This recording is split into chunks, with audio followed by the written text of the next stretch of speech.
Howdy folks, it's Sunday, March 14, 2021. In my blog for March 13 and 14, I talked about how on Sunday I built a laundry table. So this is it. This was 8 feet long. What it actually is, when we bought it, it's a window seat for a Hobe and Colby window. And I bought it more than 10 years ago.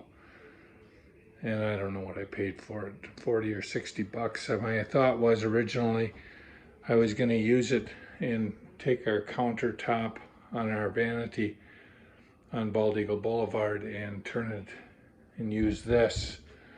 But I never did. And so it sat in either our bedroom or in our current basement. Now, I made it all out of recycled parts. This and that were a 4x4 that was in the wood pile out in the backyard, exposed to the weather. Back there, you'll see there's a green treated 4x4 back in that corner and over here. This, what they call a skirt board, is it's an old 2x6 that would have been in the roof rafters of the original Hobe home. Oh, by the way, this is the wallpaper that Linda put up. So eventually we'll have cabinets over this door frame, and then that'll be a cabinet eventually. It'll probably be another year or so. So that's the laundry room. The hall bathroom is here.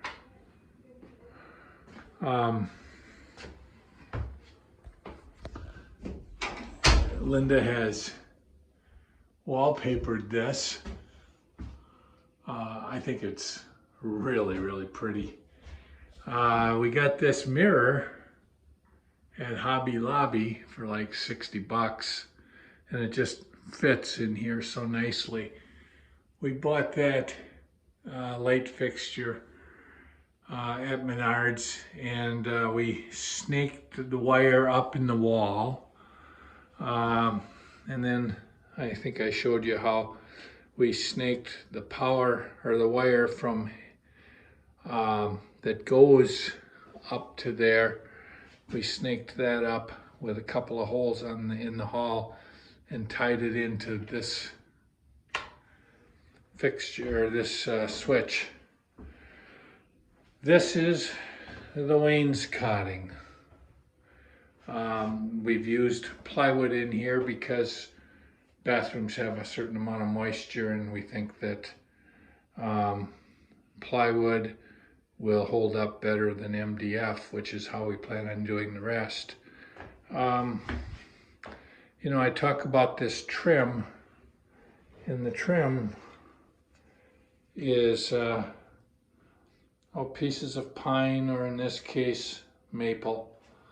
I cut them down so that they're 3/4 of an inch high. This is actually a little bit more than, it's almost 7/8. So I cut a groove on the table saw. And this one is cut perfectly to length, and it goes in there and will get glued and nailed. Here's an example of it. It'll all get painted white. Here's that piece of granite that I was talking about that we had, I had to install. On top, and of course it'll be mitered, but on top of this will be, again, this same board, but it'll be laying on top, so there won't be any shelf or anything like that coming off of it. So I ran up and down the stairs many times, getting these things cut correctly, getting that.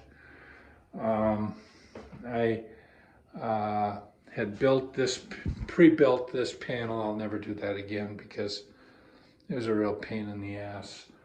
The only thing I have left to do is I have to put one of these verticals, I'll call it a stile, right about here, and that'll split this wall into 2 panels.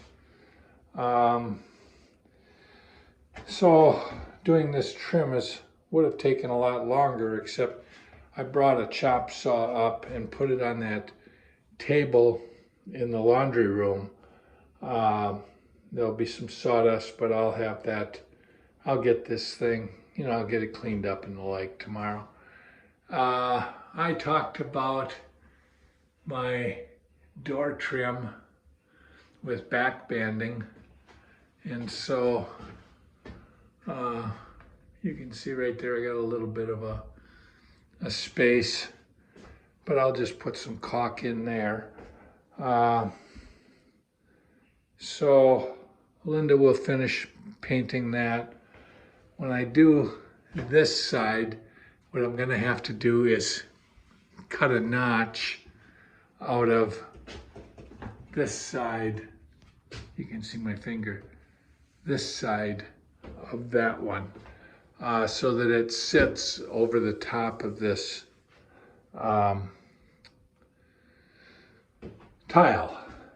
Then what I'm going to do is take a piece of this and go from there over to that one, and then on top of that I'll build some crown molding that'll go in there. So hopefully tomorrow or Tuesday we'll finish this, but I'm real pleased with the way it's going. Linda will paint all of this wainscoting and these panels in the middle white, and then we'll hang towels. I imagine we'll hang towels here, toilet paper holder there instead of on the counter. So thanks for following our progress.